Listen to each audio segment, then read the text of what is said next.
Hello and welcome to the Majlis, Ready for Your Pre Liberties Current Affairs podcast focusing on Central Asia.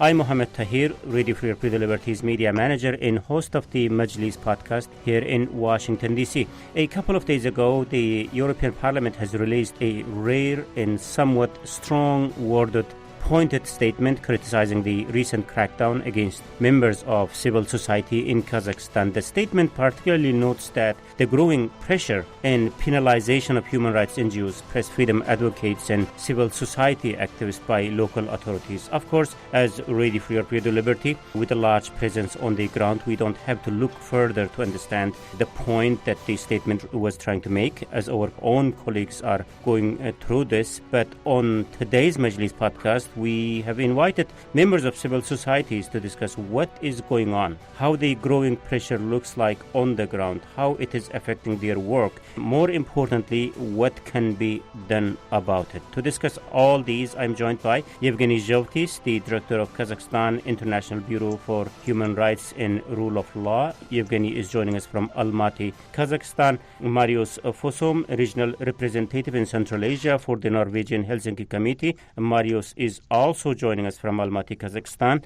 Aygerim Tolyukhanova, senior Kazakh journalist with Radio for Your Pre-Liberties Kazakh service, locally known as Radio Azatik. Bruce Pannier, the editor of Radio for Your Pre-Liberties Central Asia blog, Kishlok Owazi. Thank you very much, colleagues, for joining us today. So, Yevgeny, let me start with you. If I'm not mistaken, your NGO was also one of those which were targeted in recent days, I guess. So what happened? Yes, this moment, the charges were dropped by the city tax department. We are still with some cases in courts. There are still trials underway. We are expecting next week or the week after. But at this point, there is no imminent threat for fines or suspension of activities.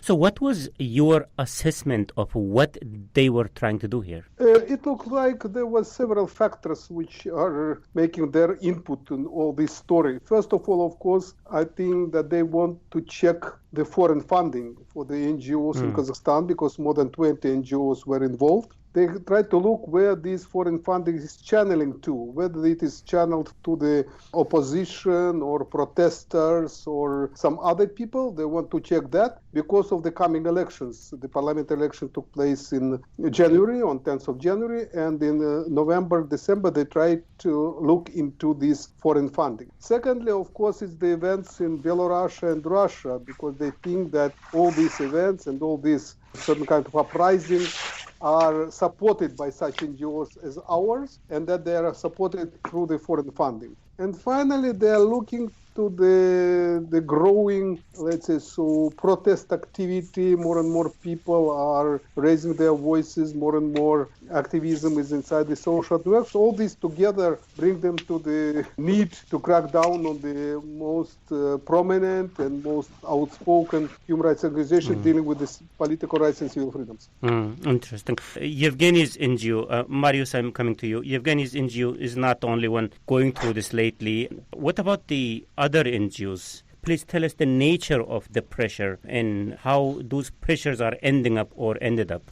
In short, as Yevgeny Alexandrovich already said, the regime had tax authorities go after several leading human rights groups on the basis of alleged minor violations, such as violations of reporting procedures on funding, really just minor issues and really just formalities. And then they fined the groups and motion to have their activities suspended. Initially for just a 3-month period, which would be bad enough in and of itself. But who knows what they had in mind for the long run. What's your assessment? Well, it's hard to say, and it's hard to say why they did this and why they did this just now. But I also think, I don't know if Yevgeny Alexandrovich will agree with this or not, but I also think it very well may have been a preparation of sorts for a wider crackdown. In the event, however unlikely at the moment, but nonetheless, that Kazakhstan would see protests over the elections gain momentum over time and kind of evolve into a mass movement aspiring to challenge the elections, or even the regime itself, similar to what's going on in Belarus and also recently in Russia.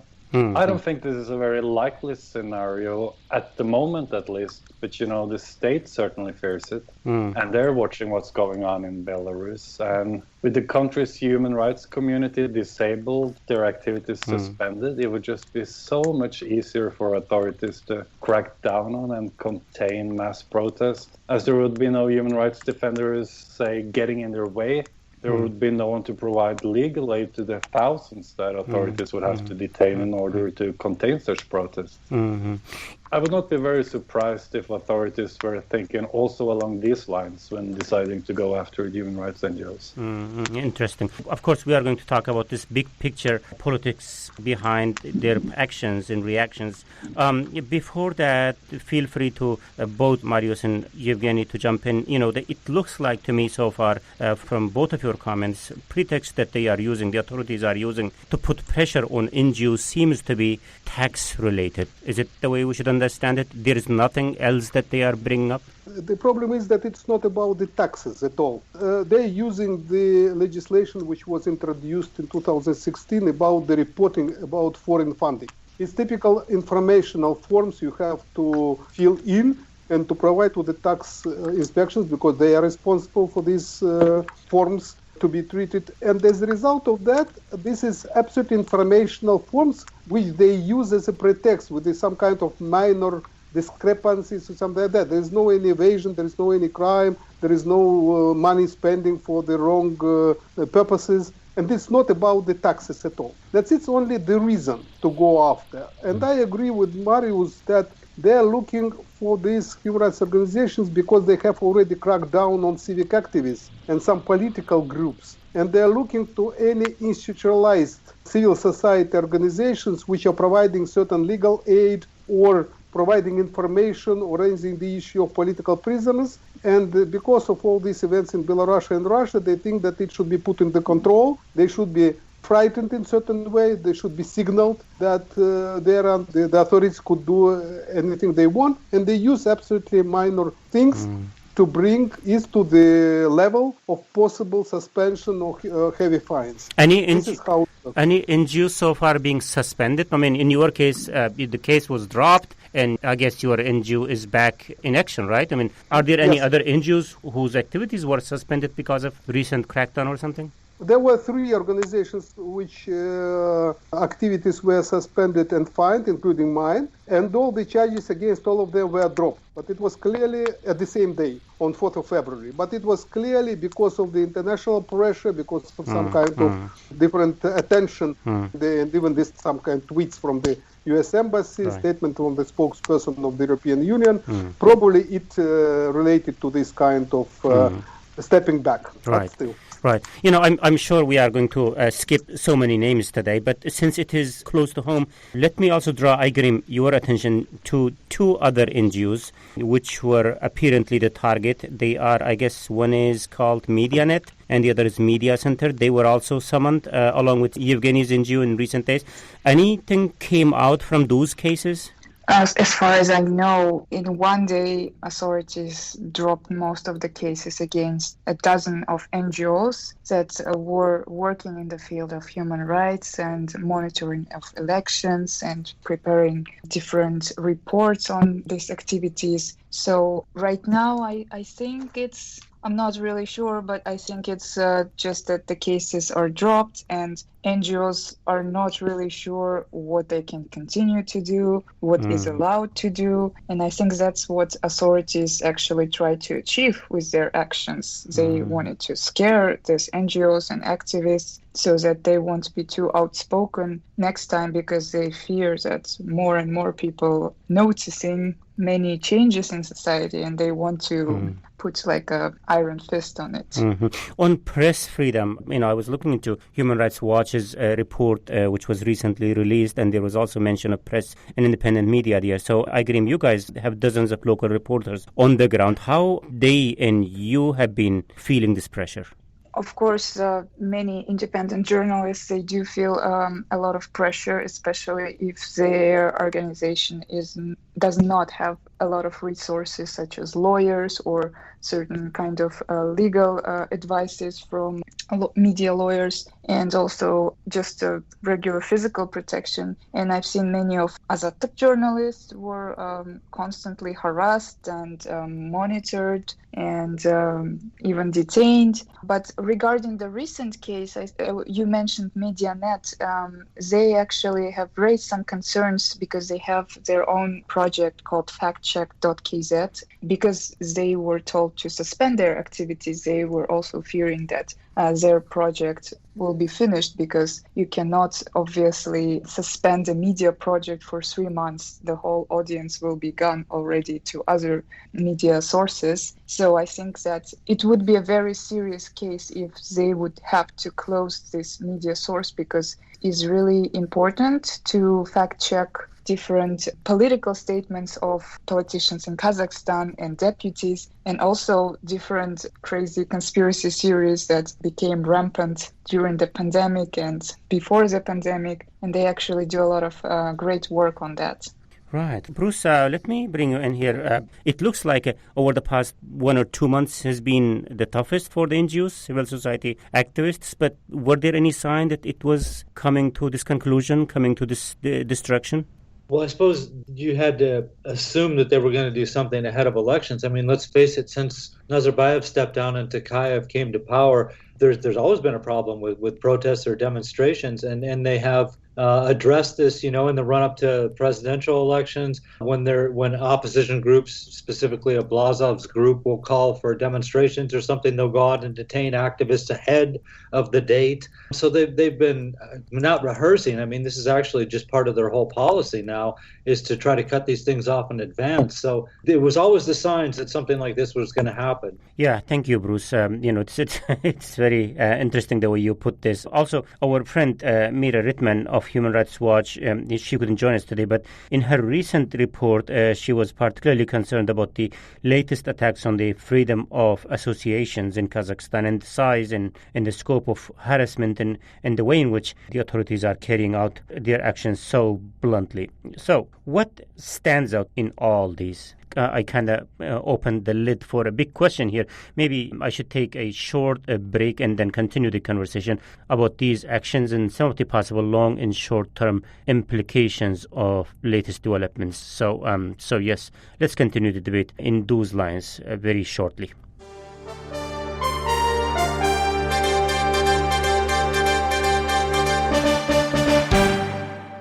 First, let me recap the debate today on the Majlis podcast. I'm joined by Yevgeny Zhevtis, the director of the Kazakhstan International Bureau for Human Rights and Rule of Law, Marius Fosom, regional representative in Central Asia for the Norwegian Helsinki Committee, Aygrim Tolyukhanova, senior Kazakh journalist with Radio Free Europe Liberty's Kazakh service locally known as Radio Azatlık, Bruce Pannier, the editor of Radio Free Europe Liberty's Central Asia blog Kishlok Owazi. I'm Mohammed Tahir, Radio Free Europe Liberty's media manager and host of the Majlis podcast here in Washington, D.C.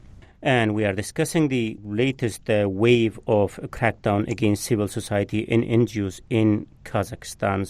Why not, Bruce, I will start with you again here. So we heard both Aygrim and Marius and Yevgeny. So when you look into the list of NGOs that are being targeted, what are the commonalities among the NGOs who are targeted, and what does that tell you? Well, I think as we've heard, they've been cracking down on civil society for a while. And right. So, who could help opposition groups? Who could actually be like the basis for an organized opposition in the future? And then, they've narrowed down the field so much that this was just one group, I think, that they realized they hadn't really dealt with them yet. But does the timing tell us anything? Opposition parties that are registered. And now they have all these new groups springing up that they're trying to deal with, again, after Nazarbayev stepped down, there's challenges they haven't seen in a long time that are coming up.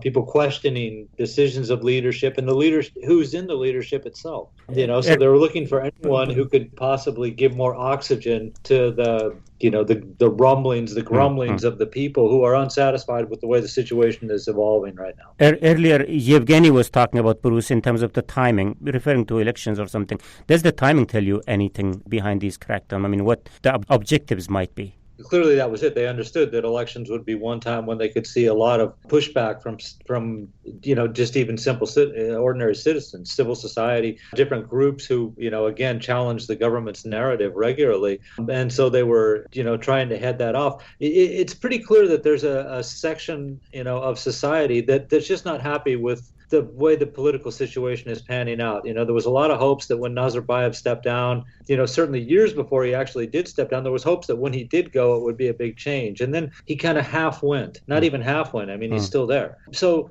people saw that now there was a leadership change and that they'd been waiting for years, but then it really wasn't a leadership change at all. It's kind of like a trick. So, of course, there's a lot of disappointment and a lot of anger about the way things are going. Toqaev has paid lip service to the idea that I'm going to implement reforms, I'm going to change, but he doesn't really appear to be actually in power. And so nothing is changing. So you had a change in leadership that didn't lead to any change in society at all.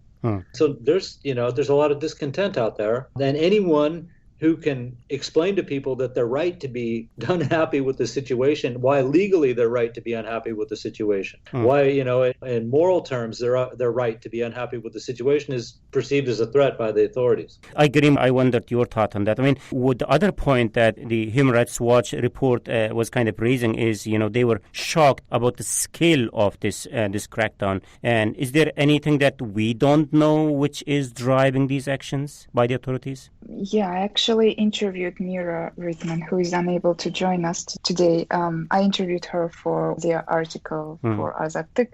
Actually, she told me that it seems very kind of suspicious that so many organizations were targeted at the same time. It was over a dozen, at least 13 organizations were targeted with these tax reports. And she gave a very good legal framework of different laws that have been adopted, amended, or accepted after certain events, which in a bigger picture give the impression that there is a kind of constant crackdown on the freedom of association in Kazakhstan. And indeed, we can notice that despite the political kind of demand from the people that they want their constitutional right to protest and to register political parties and do other political activities, authorities are becoming more nervous because they know that if they give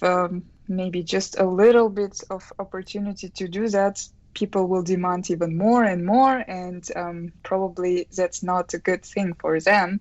And I see that in general, as Bruce rightly mentioned, there is a growing discontent in society. And I don't know, maybe at some point there will be such a big discontent that there will be something more than just a protest of several dozens of people. But I'm not really sure it will happen very soon because most of the people are still very passive. They think about how to provide for their families, how to survive the winter without heating or how to get water. And they still don't make this connection that these conditions, their living conditions, are connected to politics. And when they do that, probably something will change. Interesting. Earlier, Yevgeny, you were trying to explain some background information as to how these things has started and what might be driving authorities to take such actions. From your perspective, why the authorities are doing this and also why they are doing it such a bluntly as the Human Rights Watch reports puts it? First of all, I want to add something to what Bruce said, and I agree that it was not 13 organizations. According to my assessment, it's more than 20, and some of them were not so prominent or so well known. That there is certain commonalities between among these organizations. Practically all of these organizations get certain funding from either Soros structures or National Endowment for Democracy or from the USAID.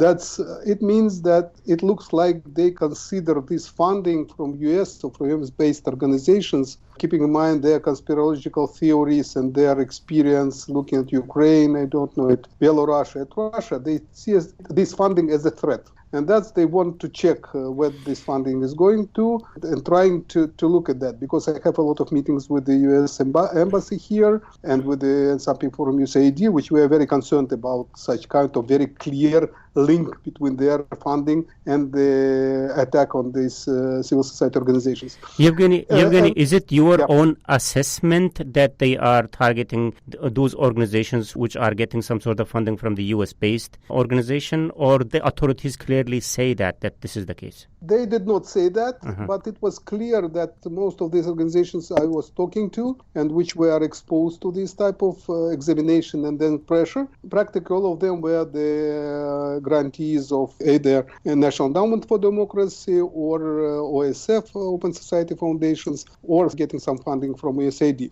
And second, it was clear, look, Belarus, how Lukashenko cracked down on the Belarusian NGOs, our friends from Human Rights Community, Human Rights Center Vyasna, and some others. It looks like they're cooperating, communicating, exchanging experience between each other. Russia, Belarus, Kazakhstan, all together in the certain union. And it looks like they are trying to keep the full control as possible because of what Aigerim said, because of this growing discontent, because of they're afraid of possible developments, growing social economical problems, growing social disparity, lack of justice, and so on. And as it is growing, they are looking at the organization which has certain mobilizing or financial capabilities to support in either way or from point of view of the government unloyal or providing information for the foreign sources, for the European Parliament, for the international media and so on. And all this together is the driving force for them. And as a result of that, and one important point is that there is still these two centers of power, Nazarbayev, who keep his conservative views and who tries to be as safe as possible. They try to avoid any risks for themselves and for their wealth and so on. And modernizers around Toqaev, they are in the limited political corridor and have not so much to do and rather weak. Yeah, that was the point earlier I was trying to explain, Bruce, in our private conversation. Who appears to be behind these actions? It's a kind of political question. Kazakhstani government become a little complicated for me to understand, at least looking into the situation from 10,000 feet above. So Nazarbayev is doing his own thing behind the curtain now, since that he's not a president. And now we have a President Toqaev. Who appears to be doing all these and who appears to be the beneficiary out of this situation? From my point of view, let's put this way, and according to my information, behind this there were some people from the presidential administration, but including some people from the Security Council and from the Committee on National Security. And they provide very clear instructions to the Ministry of Finance, the Committee on State Revenues, Tax Committee, which conducted this examination themselves. And then they sent these results to the local tax bodies to already start procedure for fining or for suspension. It was inside these four structures, namely politically some part of the presidential administration of Mr. Toqaev, partly the Security Council, which is led by Mr. Nazarbayev, partly by the Committee on Security. It's according, at least, information I have. Bruce, from the political perspective, what's your analysis of who might be driving this?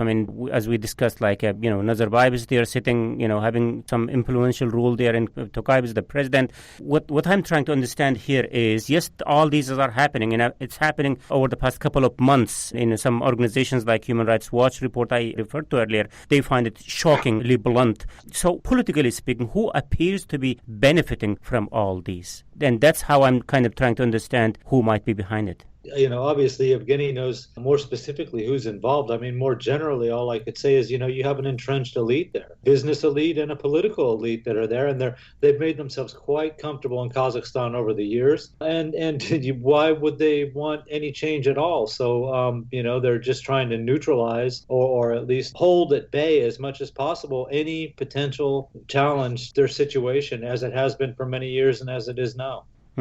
So you don't distinguish between Nazarbayev and Toqaev here? Both, when you say elite, I'm just trying to pinpoint the source of this sort of a new development in Kazakhstan. Of course, Kazakhstan has never been an island of democracy, but, they used to do it not so openly, not so bluntly, the way things were in that country. Well, again, we can speculate endlessly about what it would be like if Nazarbayev actually didn't have any power at all, and it was all up to Toqaev to figure out what they were going to do. But as it stands right now, he's basically a front man. Nazarbayev Toqaev is still effectively president, but he's got this other guy in front out in the public that says that he's the president, even though he seems to be still under orders from Nazarbayev. I suppose if you're looking for an answer of why they can do this bluntly and get away with it, you would probably have to say that they have, they develop ties with other countries that they know are going to back them on this, no matter what they do. China is going to side with Kazakhstan against, Western criticism, and Russia is going to side with Kazakhstan against Western criticism, and there's other countries like that too.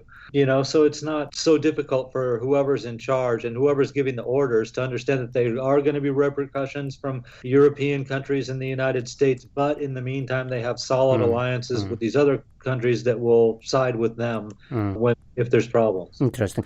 Since you mentioned the foreign countries and their role in this, recently European Parliament put out a very blunt statement of its own criticizing the latest crackdown against NGOs in Kazakhstan. So Europeans are usually very diplomatic, but the statement was rather tough, I should say. And Ikrim, last week you spoke to the Vice President of European Parliament, how she would explain the language that they used in the statement, and also what was the reaction by the Kazakh authorities on this statement? I've spoken to Heidi Hautala. She's the Vice President of European Parliament this week, and she didn't really comment about the reaction of Kazakhstani government, which was also, to me at least, it was a bit unusual because the Ministry of Foreign Affairs specifically, they cited that there might be some inaccuracies in the report or some outdated information and that they wouldn't take it seriously. And I think that for European Parliament, it was maybe a kind of like turning point that they could no longer keep silent about what's going on in Kazakhstan, because there have been, as we have been talking about it, growing discontent, and there is more information coming from different activists in Kazakhstan, not just through media outlets, but through social media and through different creative protest actions like shaving your head or something like that. And this all, of course, draws attention of different institutions. And as Ms. Hautala said, human rights is not an internal issue of any country, and sometimes European Parliament has to remind countries that a self-confident country will not do what these countries are doing with the human rights situation. So it was, I guess, kind of gentle reminder that it's not okay and that the world is watching. If I understand correctly, I agree with your point. So the Kazakh authorities are saying that they are not taking this statement seriously? And they didn't say exactly like that. Maybe I a little bit misinterpreted their words, but they did say that they questioned the accuracy of the data used in the resolution. And to me, it seemed like not so diplomatic. And Kazakh MFA is usually quite diplomatic, I would say. So there was also, I think, a strong reaction from Kazakh authorities as well to this resolution. Marius, so what has been reaction so far on the latest developments in Kazakhstan from other than European Parliament? Anything particularly to note here? Well, as Yevgeny Alexandrovich mentioned, the US has been outspoken. Honestly, I don't know what else has happened. Of course, international human rights groups have been outspoken. Right. But if I could, I would like to just go back to what Bruce mentioned and just chime in with something. Sure. Because it's an important case in and of itself, and I think it's also related to what we're talking about. And I think it lends itself very neatly to the discussion surrounding why the authorities were cracking down just now. Okay. Because, they're not just going after organizations, but also individuals. And I think this says a lot about what's going on or why it's going on. And I believe the situation surrounding Max Toqaev, the activist and human rights defender who was recently released after serving a prison sentence, basically in retribution for his role in organizing peaceful protests. Well, I believe his imprisonment and maybe just as much the limitations they have now imposed upon his freedom says a lot about how far authorities are willing to go to quench any public protest. They're so determined to stop him from playing any role at all in any kind of protest that Max Toqaev is now not allowed to go where he wants or to participate in any civic or organizational activities, like even charities. And he's not allowed to publish anything or even give statements to the press. Wow. He can't even leave his home after 10 p.m., if I remember correctly. Wow. It's as absurd as it is brutal, and I think it clearly underlines the fear authorities have of any and all protest. Wow. Indeed, very, very frightening. Also, since you brought us back to some of the individual cases in human suffering as the consequences of these actions by the authorities, let me also ask this to you, Yevgeny. When you see your colleagues going through such a pressure, I know you have gone through a lot because of your human rights work. I just wondered how you guys handle this. Of course, what we went through shows that we could not rely on any rule of law. And that's everything was done bluntly and without any kind of following the law. There is nothing at all. It's huge violations of the legal norms and so on. And it's make our organization, some other organizations, because our bureau and some other organization, for example, International Legal Initiative and ECHO organization, which is dealing with the election monitoring. These organizations are well known. And of course, if such well-known, prominent organization with a huge respect in the West are under such threat and strong attack, it shows to the whole civil society. It has the chilling effect on the whole civil society. And that's, of course, psychologically, it's not good. But again, comparatively looking at the Belarus, Russia, or Uzbekistan under the Karimov, we understand that at least up to now, we survived. But of course, the way of events is going in the negative direction because more than 100 criminal cases were opened against the civic activists, and some of them are facing long imprisonment and the trial stuff. That the situation is really tense. Yeah, that's tough, Evgeny. Thank you for sharing that. Just to get back to my initial question, though, about the impact that this renewed pressure is having on your work and work of many other NGOs who are going through this as a human being, how do you guys really cope with this situation? I mean, how do you see your own future, the future of your work? Yes, as you say, Kazakhstan is not yet Belarus, but you also said that things are not yet over. Numerous cases are in the court, you say. So, I mean, you have not yet sailed through this challenging situation. So what I'm saying is, are you nervous? Are your family members nervous about what tomorrow might bring upon you? What about the other NGOs? Are they nervous?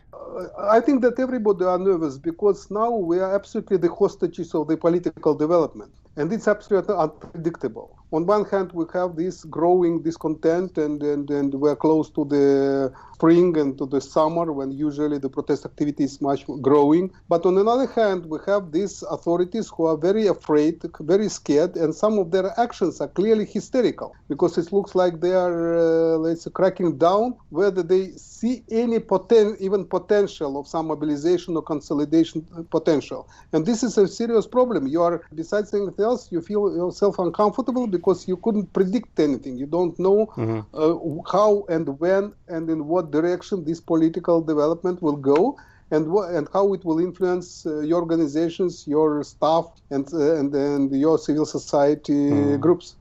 In your case, for example, Yevgeny, you have this huge reputation, international reputation. There has to be lots of NGOs which are active in local level, smaller ones, like not the type of NGOs that we are talking about, Yevgeny's, but the smaller ones. How they are coping with this pressure, Marius?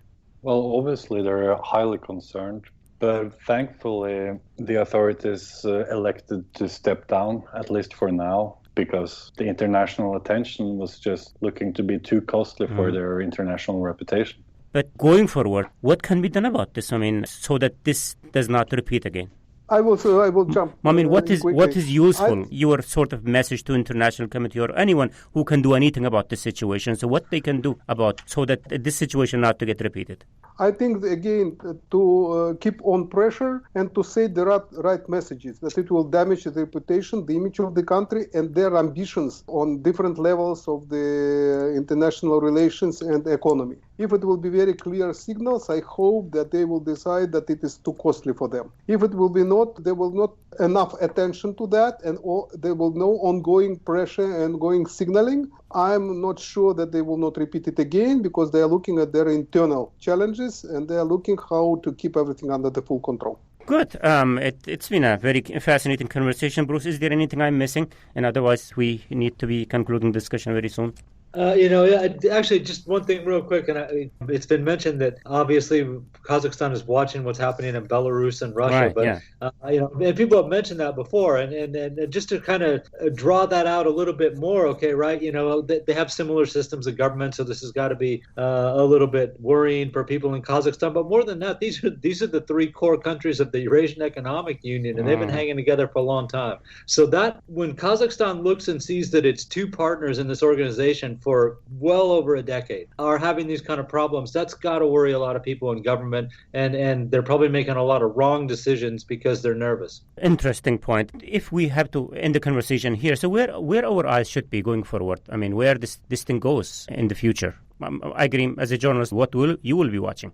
I would say that I would watch for the young people, because to me it feels like, I'm in their category as well, and I am actually surprised by the level of political activity among my peers, and I feel that they are really interested in political developments in the country, and maybe it's like a new wave of kind of like political activists who want to change the course of the country, and they will find new ways how to put pressure on authorities, and because most of them are educated and they know a lot of different processes that are going on that are related to politics, I think they will be able to convince or educate more people to actively participate, and maybe the future is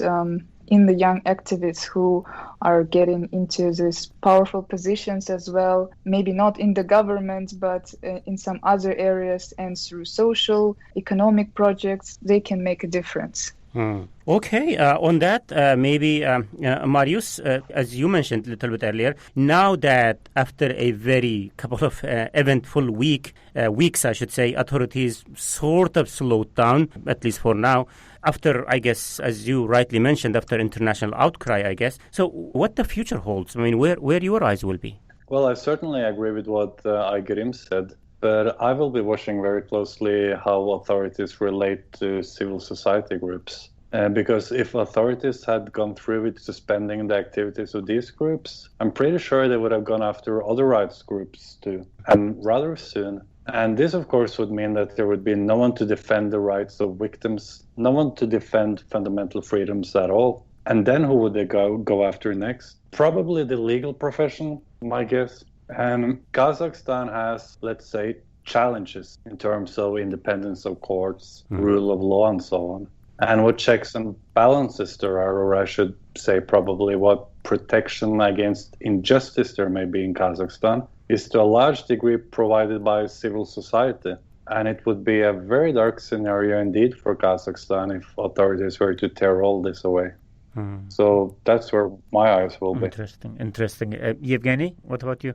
I think I totally agree with the Aygerim, because we see clearly growing generational conflict. There are a growing number of the young generation who are not happy with the elders ruling forever, and that they are growing. There is more and more political involvement, more and more civic activism. But what else I'm witnessing, it's the huge drop in professionalism and competence in state structures. It looks like the huge, misconceptualization, lack of understanding, and so on and so on. And it creates more and more problems in the work of the state apparatus as such. That I think that nearest future will see a lot of developments under different angles in different directions. But the driving force to a certain extent will be the youth and the growing social discontent and lack of justice, including what Mario said about the judiciary and law enforcement and so on. That we will see, but we are entering certain kind of turmoil and disturbances on that or another level. What authorities are afraid of, and trying to keep control and crack down exactly on what they should not do, because in reality the civil society is the decision and not the problem. Interesting. These are, some of the very interesting signs of tipping points. Bruce, we were talking about the possible social discontent, and after long period of COVID-19 situation, and every country is going through some of the worst economic setbacks, and Kazakhstan certainly is not immune. So sources of those social discontent, I guess, is there to stay. So where your eyes will be going forward as to where we are headed after this stage? Well, I was struck when Yevgeny talked about the fact that spring and summer are coming up, and of course this is protest time, and so that's really all the further I'm going to be looking is what's going to happen when the weather gets warmer, when people start to get vaccinated and they can move around out on the outside more safely, and will that bring a lot more rallies, protests, demonstrations? Correct me if I'm wrong, but I think there's an approved rally in Almaty for Women's Day on March 8th. So I'll be watching that to see if that turns political as well as being a march in support of women.